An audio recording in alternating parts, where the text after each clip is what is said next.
I know what it's like to live with autism and what it's like to be undiagnosed.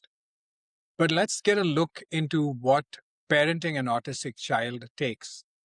Denise, you parented a wonderful girl who has autism. And could you walk us through when the first signs emerged and when you knew your daughter was going to walk a different path? Sure. So my daughter Antonia, who is going to be 30 this year, she was born in 1996, and as a new parent, you read all the books and you read all of the what to expect and all that kind of thing in the first year. And quite frankly, the first year was perfectly fine. Everything was normal. She was speaking, had a few words. She was doing all the physical stuff. And and then shortly after, and this is a little controversial, but shortly after her MMR shot, her measles, mumps, rubella shot, she started to stop making eye contact. She uh, just wasn't playing with toys appropriately, and she lost all her mental milestones, basically. And we knew something was wrong just because it was a pretty obvious and evident switch from how she was before. So it was a little disturbing to say the least. And I was young; I was only a 26-year-old parent at the time. So, and my husband at the time was only 28. So suffice it to say, we definitely thought something was really wrong, and then she got her diagnosis of autism shortly thereafter. This is a hugely controversial subject. Do you think vaccinations triggered it or caused it? I've thought a lot about this because there was a definitive change in her, and it happened a week after. I used to keep a diary or a journal, and so as a new parent, right, it was always exciting to record those milestones and so on. And so I've thought a lot about it since, and it would be almost impossible for it to be just the shot itself. I did find that the shot contained some. Um, uh, uh, Not just the virus itself, but also preservatives. And so, but when I think about Antonia's situation from a genetic perspective, in my dad's biological family, there's some autism. So from what I understand, it's a combination of things, and maybe the shot is a trigger for that. But suffice it to say, it was definitely very alarming, and uh, but I wouldn't say it was just the shot. That would almost be impossible. If it was, I think we'd all be autistic. So Yeah, thank you. Yeah. So after receiving that diagnosis, I mean, there's a lot that changes not just for Antonia's life path, but also your life path as a parent. So what were um, what were some of the biggest challenges you faced in those early years? yeah, I mean, it was just one of those things where you just adapt as a parent, seeking out the resources. We lived in Ontario at the time, certainly for the first 6 months after her diagnosis, and then we ended up moving back to British Columbia, and that's where we stayed ever since. So some definite challenges with preschool, kindergarten, elementary school, trying to get those additional resources to help her, and the funding to be able to have some support at home. Her father and I divorced when Antonia was 4. Um, these situations, it depends on the family, but I found, in an okay marriage, a stressor like that, especially when you're counting on having, what is supposedly a normal child, the stressors can be quite strong. And so, as I said, when you take a marriage that is okay and you put that type of stress on it as well, we had a hard time dealing with it. And so we ended up divorcing when she was 4, and I became a single parent. So that took on its own challenges on its own naturally. But you rise to the occasion simply because, that's your child. And so being able to seek out all of that respite, those resources, that help, that funding, I'm fortunate that I'm in the financial industry, so it came very natural for me to try and kind of find my way there.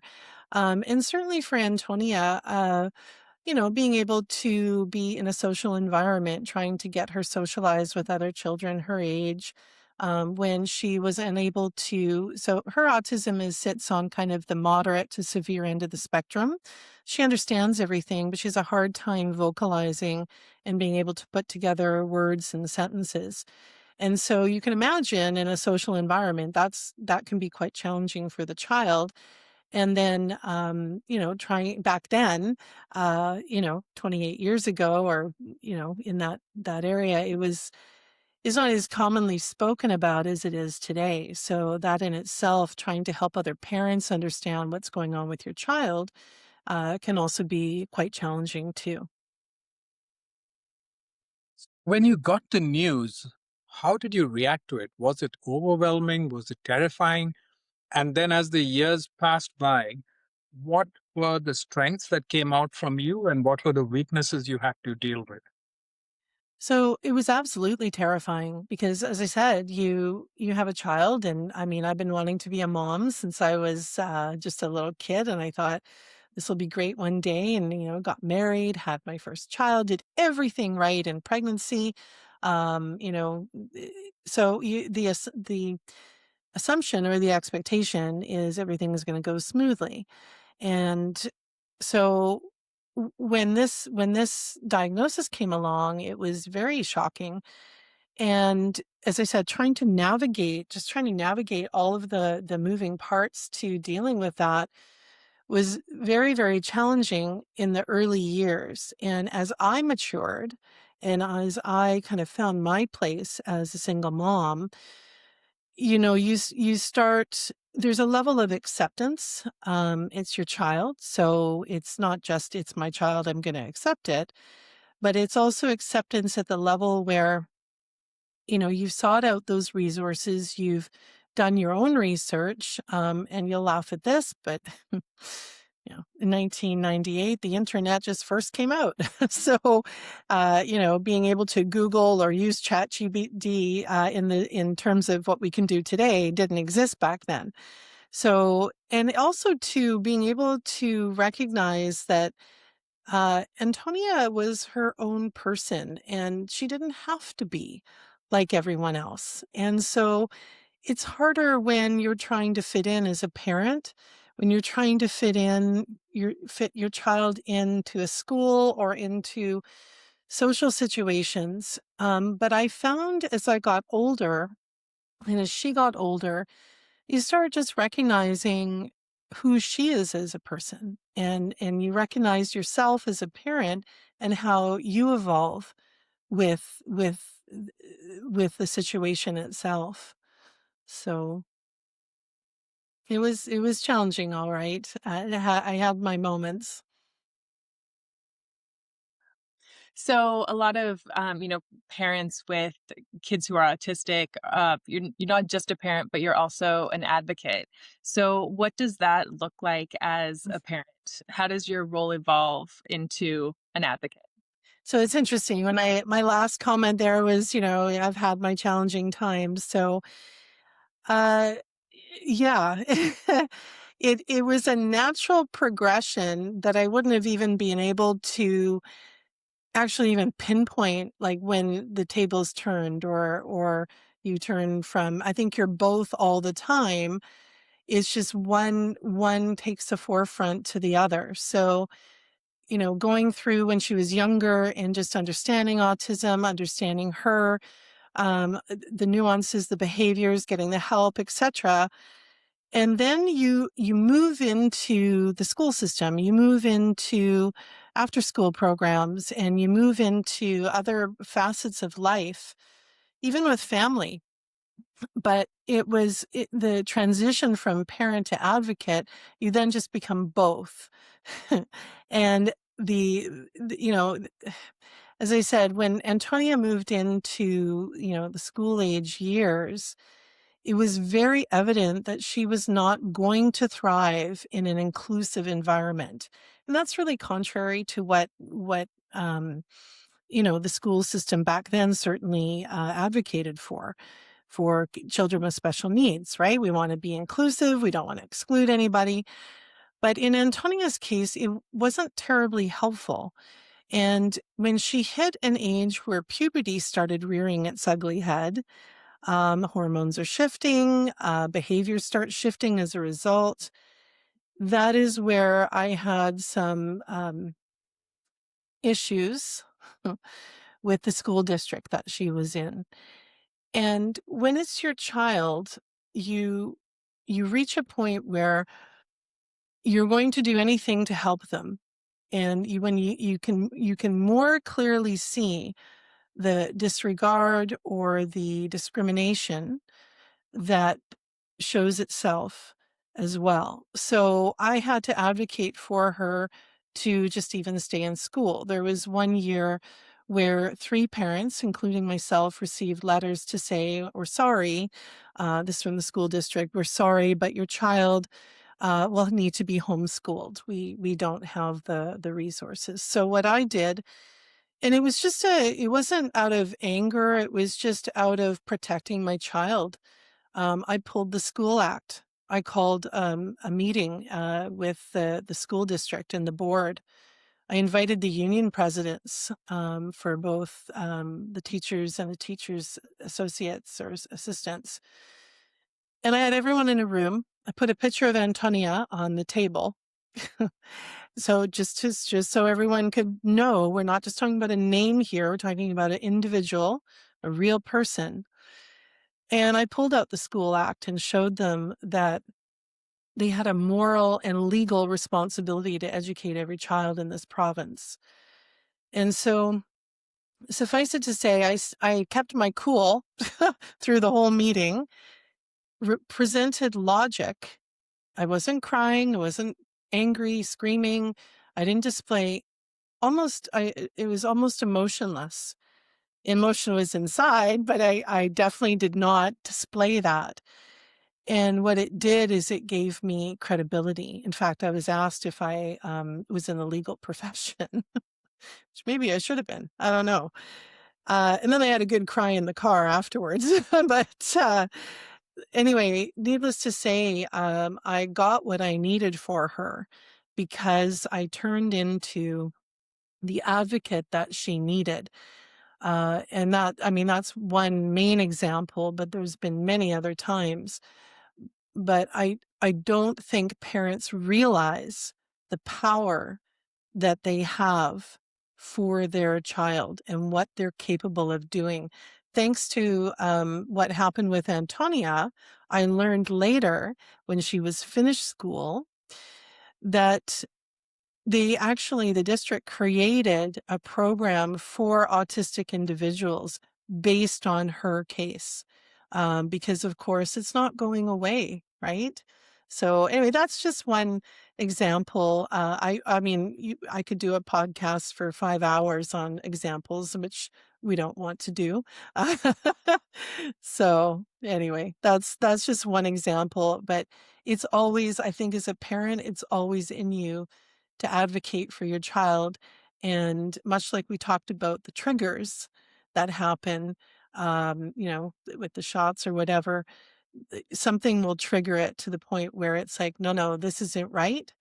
And I'm going to make sure that my child is safe and that they are getting what they need to be able to thrive.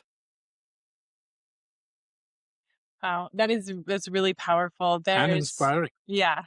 Yeah, it reminds me, I'm not sure if you've heard of the book From Emotions to Advocacy. Yeah, where it's helping families work directly with the schools in order to get the services for the kids. And a huge part of it is maintaining that relationship with the school and also advocating for what is required, what's needed. So it Yeah. just was like to a T what you did. It's really powerful. Well, and it gives you credibility when you can present logic. And this isn't just for advocacy for a disabled child. It could be in any environment. Sadly, the other 2 parents did not advocate for their child. And I didn't know who they were, but I knew that there were 2 sets of parents, and they took their child home. And so, we live in a country where laws are there to protect us and to help us. And I took advantage of that by putting it into the forefront. And so I feel, some of this gray hair is from some of the advocacy that I've done over the years. And I would like to help other people. That's really something where if I can help people move forward with their advocacy for their child, and I do that, in the work I do right now and in the financial industry, that's really important to me, along with the volunteering that I do. It's very important that our children's voices are heard and that parents know they have the power to do so. Thank you. One final question, what would be your message to parents of level 3 and level 4 autistic children? You know, Antonia is going to be 30 this year, and we've gone through some really rough times, especially when the hormones kicked in and a lot of aggression and violence and things like that. So a couple of things stand out. One is, recognizing that every child on the spectrum is different. Every human being is different. So every child on the spectrum is different. So to just recognize the strengths that your child has and the challenges they have, and don't necessarily just follow one path that maybe someone else is following who has a similar situation. The other thing is just recognizing the individualism of the individual themselves. And it's kind of cool because Antonia does not have the ability to be conditioned by society. She kind of dances to her own beat, if you will, wears fun colors in the winter when everyone's wearing gray and black. And the more time you spend to recognize that your child is, I mean, for me, in the metaphysical world, when I look at this, she's really playing on a different dimension, and has different ways of communicating, different things that interest her. And so recognizing those individual nuances and appreciating them for who they are, right? And as I kind of mentioned with the advocacy part, just knowing your strength as a parent and what you can do. Antonia unfortunately went into care at a young age of 13, and that in itself is a long story. The violence and aggression was quite severe. It was very difficult to make that decision. What I see now with some of the clients I deal with is that sometimes those decisions, as when they're adults and people are getting older and they're still raising, so to speak, their disabled child, just do some planning around that. Because it's like they say when you get on an airplane, that if the oxygen mask drops, put your own on first before you help anyone else. It is not helpful at all. It's not helpful to your child if you're not okay. So it's not helpful to your child if you're not okay. So I think that's really important to recognize. Sometimes in the moment that can be really, really hard. Uh, So it's really important to recognize that you need to be okay. And what I see a lot with older clients is they're not okay. So learning what you can do from an estate planning perspective, learning what you can do to protect them, when you're perhaps in a position where you can't do that anymore, whether it's due to age or whether it's due to changing in physical or mental capability as you get older. So I really strongly suggest that some planning be in place. for the future. And for the younger parents, of course, that that's like saying to a 20-year-old, don't forget to plan for retirement when it's so far away. But it is something that I hope that every parent recognizes that they need to do. Thank you. That was wonderful. Yeah, really powerful. Yeah. Powerful advice. I've come Really well. across a few parents who lose all hope when they get to know their kids are autistic. And as you mentioned, it can break up a family as well. And you know You- what's Yeah. Yeah. yeah, and it's really neat because once you accept, you reach that level of acceptance, like we do some pretty cool things. Like I've actually taught her to, and she does it on her own. I'm not forcing her to do it. She gives trees a hug. She'll go, big tree, and walk over to the tree. And she puts her third eye to the tree in her hands and she says thank you to the tree.